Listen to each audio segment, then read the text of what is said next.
Very pleased to welcome the 2023 Masters champion, Jon Rahm, to the interview room. Jon, you began obviously this major championship season by donning the green jacket. How much would it mean to you to finish it by lifting the claret jug? It would be obviously an incredible feeling, right? There's many reasons I could give you for that. To be the first one to win an Open since Sevi for Spain would be quite special.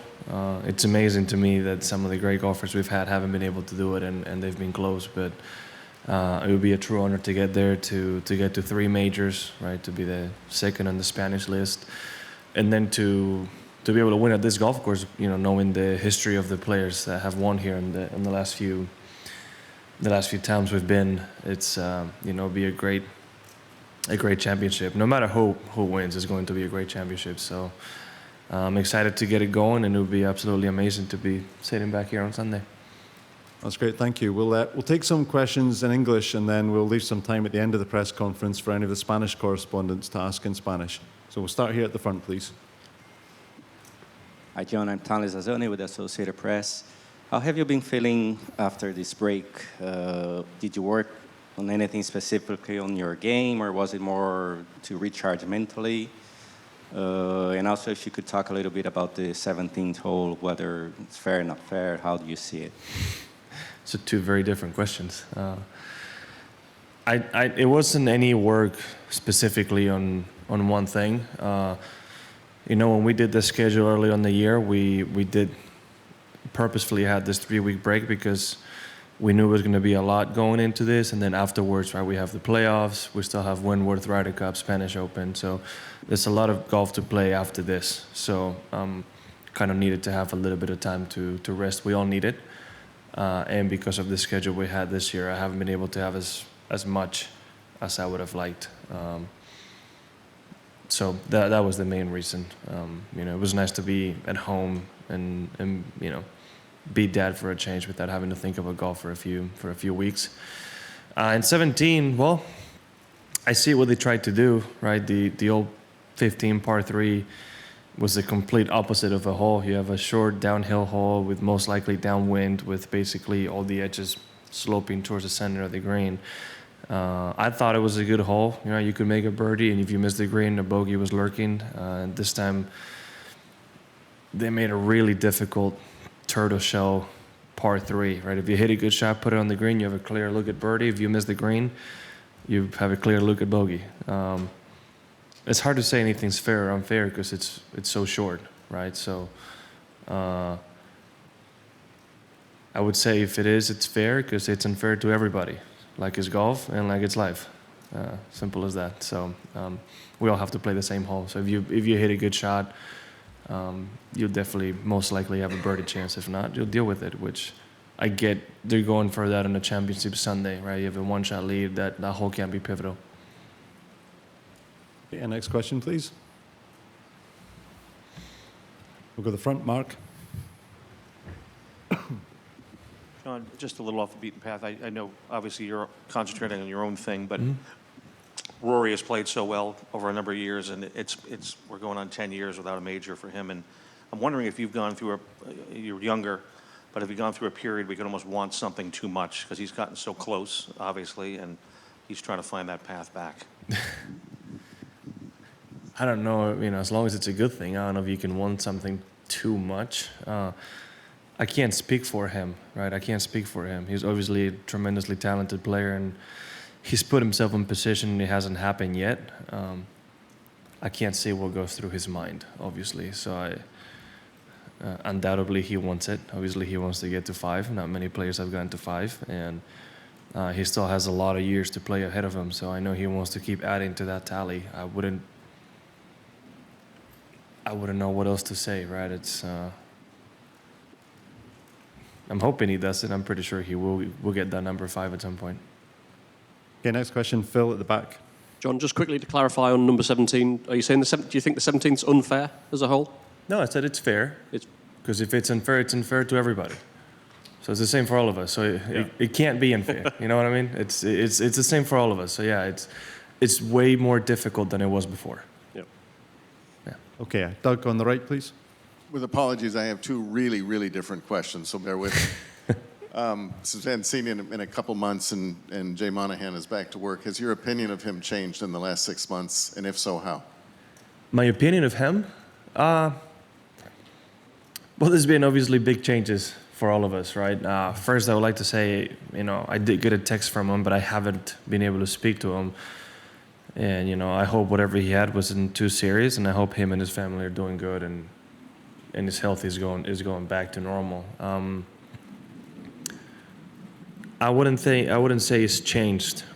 Jay has behaved so professionally and so well with me and my family. I've seen him stop to talk to my dad and my mom in a few tournaments now, and he's been really good to my family. So in that sense, he's a really good man. That's all I can say. Now, as it comes to what he's been doing for us in the PGA Tour, I think he's done a fantastic job, right? I would say it was unexpected what happened, right? I think what the management of the PGA Tour, the turn they took without us knowing, was very unexpected. But I still think he's been doing a good job. And right now, after that happened, I only think it's fair to give them the right time to work things out. I still think they have the best interest of the players at heart. And right, all we have right now, it's a framework agreement. It's an agreement to have an agreement. So we really don't have anything right now to be able to say or judge what they've done. That's all I can say. Trust? My trust? No. Again, he still has all this time to work this agreement to basically prove that this was the right decision, right? So no, as in right now, no. The other one, if you don't mind, a golf question. There's a number of players, whether it's Spieth, and you could throw Rory in there, Harrington, who won multiple majors quickly, and then it's been a while. Why do you think that is? I have no idea. What would be your guess? I have no idea. Don't throw me in there. That's a question for them, and other people have done it. I don't know. I really don't know. Should I go back to Monahan? I don't think he knows that either. So this would all be just complete guesswork, and I could be very far off. It's hard to say. I think what those three players were able to do and be able to win, what Jordan won 3 in a span of, 2-3 years? Padraig won 3 in 2 years. Rory did it in 2 years, won 4 in 2 years, right? So, that's incredibly difficult to do. And I can understand how when you get on a roll like that and win one, next time you're in position, you win another, well, it's only fair to believe that the next one, you're going to be ready to handle the moment as well. But as to why it hasn't happened again, I wouldn't be able to give you anything, to be fair. Right? I've heard of stories in the past of people that changed their swing, but I don't think that's the case in any of those people, so I don't know. Okay, next question in the middle there, number 2, please. Jon, it's been quite a disrupted sporting summer in the UK. There's been a series of protests by groups like Just Stop Oil, and it kind of seems almost... By who? A group called Just Stop Oil, who are environmental activists. Okay. You might have seen their orange branding at the cricket, at the tennis, at the horse racing. They come onto the field of play and disrupt the sport. Yeah. It seems kind of inevitable that something like that will at least be attempted here and might well happen. I wonder if you as players have been told or warned not to interfere, and if someone runs onto a hole that you're playing and, I don't know, glues himself to a flag, would you be tempted to try and intervene or stop that? How do you think you'd be able to keep your concentration during it? Well, I don't know. I do have a reputation, so I hope they don't catch me on the bad hole. I really don't know. I've seen a couple of those things. I know they're going for an impact. I saw a couple of them intervening in Wimbledon, and obviously this looks like it could be a perfect spot, but we have nothing to do with it. Right. Just organisers haven't told you as players not to get involved? I haven't seen anything, no. You don't want to disrupt play, which they're trying. So if it happens where I'm at, I'm obviously going to try to clean up as quickly as possible so we can resume playing. That's all I can say. I don't know, being a golf course in a bigger area, they might have more room to run around and do what they need to do. But what I can assure you is you don't want to get hit by a golf ball. But even if it's on purpose or accident, however it may be, you don't want to be caught in the middle of that. So I don't know. We haven't been told. At least I haven't yet. We might start hearing it tomorrow or maybe on Thursday morning. I really wouldn't know. Thanks. Okay, number one back right, please. Hi there, John. You mentioned reputation briefly there. How much is strategy in keeping your cool and staying focused with links golf and the odd inevitable setback? How vital might that be for you to maybe triumph come Sunday night? Links golf, a lot of it is going to be dictated by the weather, right? On what you can or cannot do on a golf course, especially on a golf course like this. So the last two Opens, the scores have been relatively low.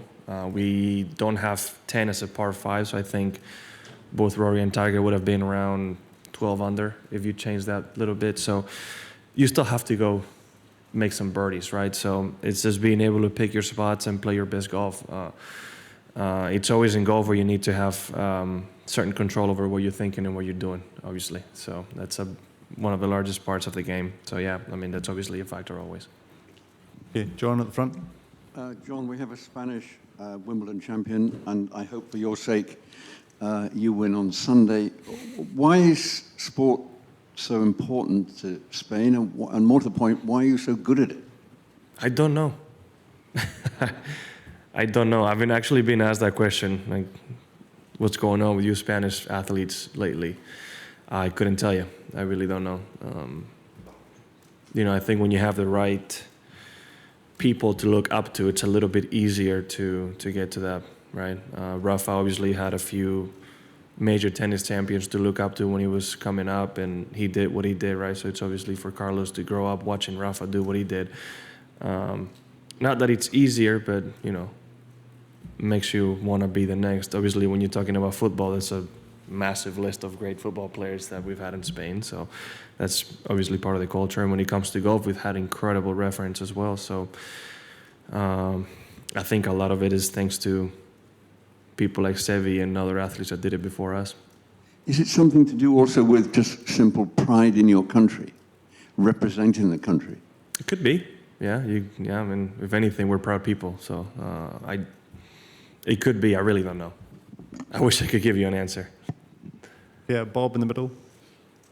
John, what was your early experience with links golf? Do you recall liking it right away? Did it take a little while to figure it out? And maybe how has it evolved to this point? I think it takes quite a bit to figure out. Where I grew up in Spain, it's usually colder, wet, soft, no rollout, no release, none of that. So when you come to play links for the first time, it's a bit of a change. My first round was right before we played the British boys at Royal St. George's. My dad and I played, and I'm gonna butcher the pronunciation. Royal, is it Cinque Ports? Cinque Ports. Cinque Ports. There you go. See, I'm sorry. So my dad and I played there for the first time, and he had to tell me, I had driver in hand on every hole. It's like, yeah, you might want to hit a 3-iron. And I'll never forget the first hole was playing downwind, and I hit 3-iron, and I saw that ball bounce once and twice and three, and just keep on going, which I'm more used to seeing the ball bounce backwards, and that's it. So it was a really fun day, a really fun experience. I actually played pretty good for my first showing, and I think I've done okay in links golf, and I've played some good golf, and I enjoy it every time. I think in my mind, golf at its purest state, no matter what the weather is. And there's so many ways of getting it done. There's just so many possibilities that makes it even more fun. Okay, Alex on the left. Yeah, John, you were pretty vocal in support of being on the PGA Tour when all this live stuff started, and you never wavered from that.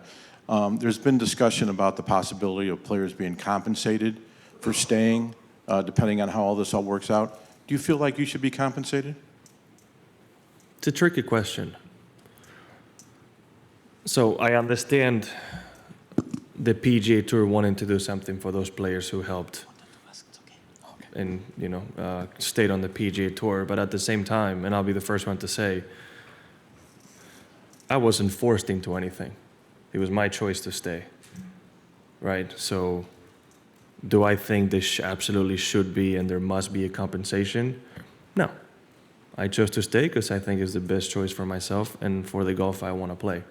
Now, with that said, if they want to do it, I'm not going to say no, right? We all had the chance to go to live and take the money, and we chose to stay to the PGA Tour for whatever reason we chose. And I've said before, I already make an amazing living doing what I do. I'm extremely thankful, and that all happened because of the platform the PGA Tour provided me. So as far as I'm concerned, they've done enough for me, and their focus should be on improving the PGA Tour and the game of golf for the future generations.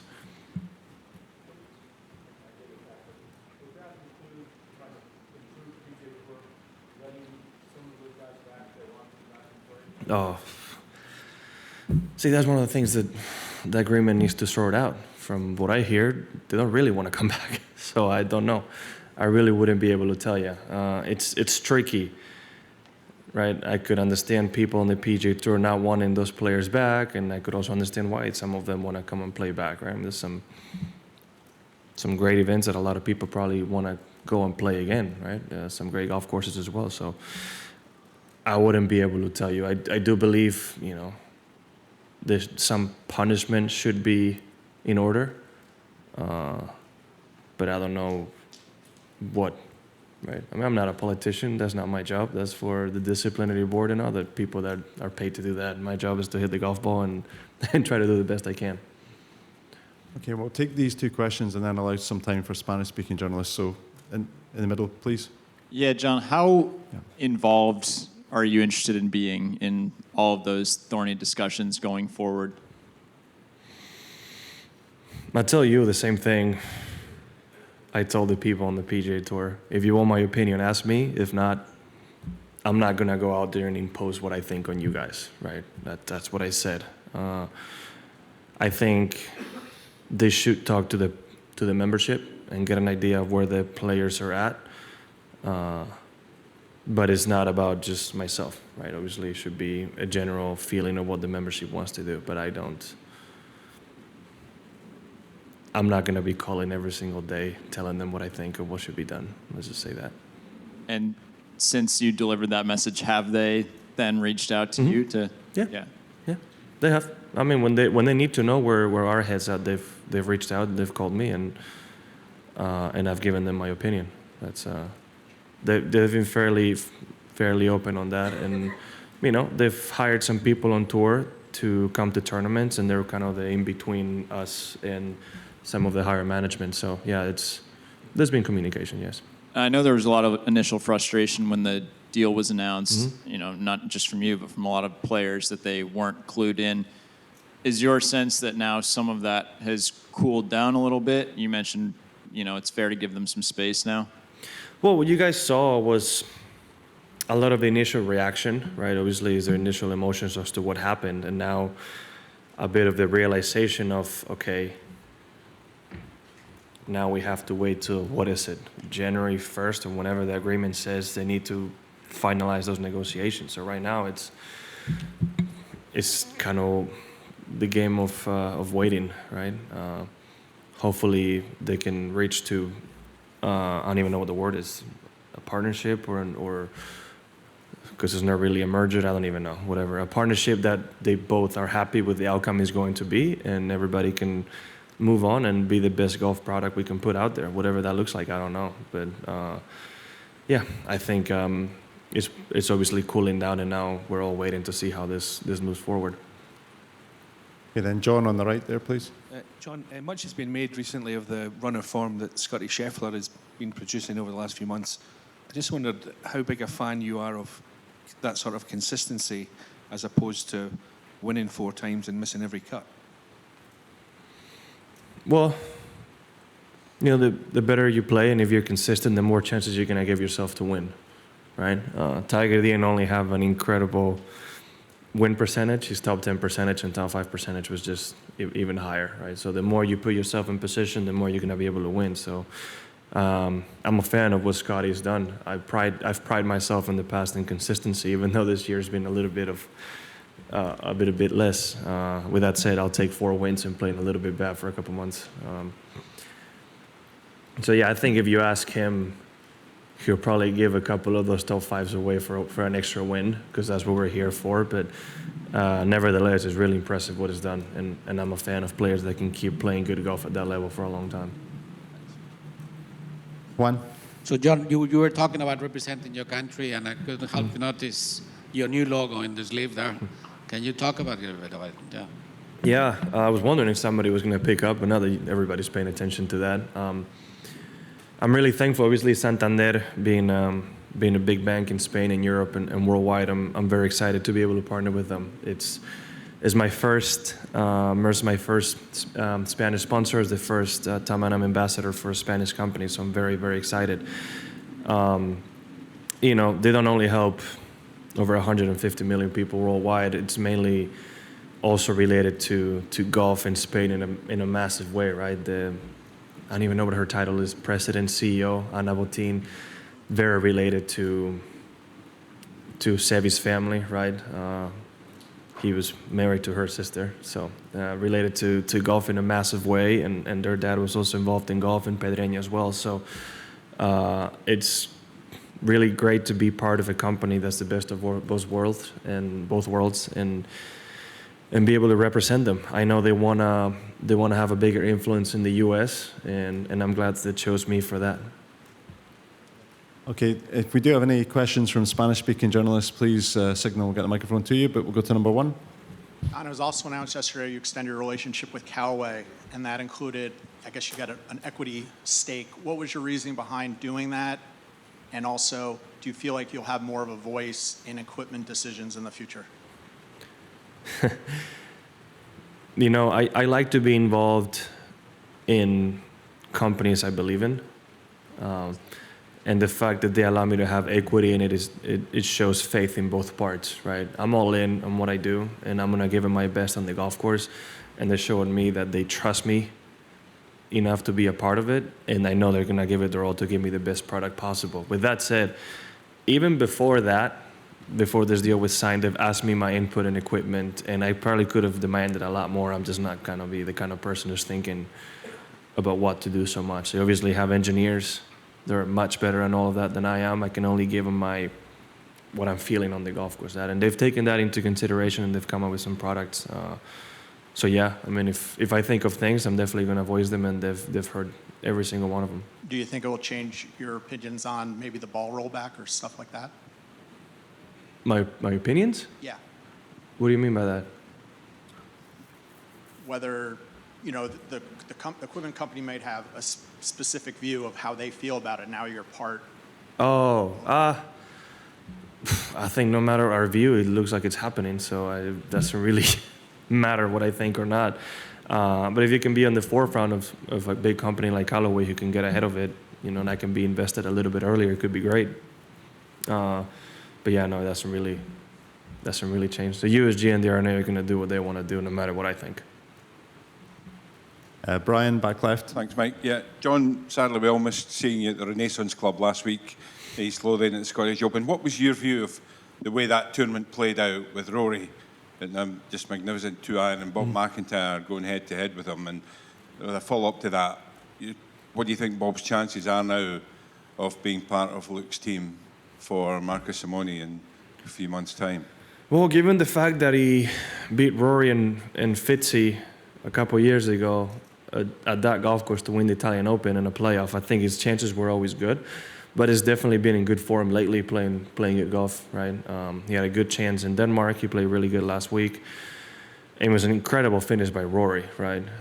Even though that pin on 17 might have been the easier one, in the last hour or so of broadcast, I didn't see anybody get within 20 feet. So to finish the way he did was absolutely incredible. As well as how Bob finished, right? It was unfortunate that he made that bogey on 16, but that birdie on 18 was nothing short of miraculous, right? I mean, get a little lucky on the tee shot and then hit that second shot into the green was incredible. So if somebody who can do that, shoot 6 under on those weather conditions, is not a candidate, I don't know who else can be. So yeah, he should definitely be a candidate. I like his chances. Okay, final question on the left here, number 1. Hi, John. I'm wondering how you practice and prepare for like high pressure situations like a major. Obviously, it's very difficult to put yourself in that position, right? It's very hard to be able to replicate the scenarios, golf course, circumstances. I spoke briefly on the last press conference I did. If you can, it's all about competition, right? So if you can create an environment where you're competing against yourself and put yourself in somewhat of a position of being able to feel the same things, at the end of the day is repetition, right? Pressure is pressure, higher or lower. If you can act the same every single time and have the same routine and perform, you might be able to do it when it really counts on the golf course. A lot of times you don't know until you get yourself in that situation, right? You first find yourself for the first time in a major championship with a chance, and you're going to learn a lot about yourself. But before that, I would say, in my case, I've always said I'm a competitor, and if I can somehow create that in practice, it's always going to carry on. Jon, thanks for your time today. Best of luck this week. Thank you.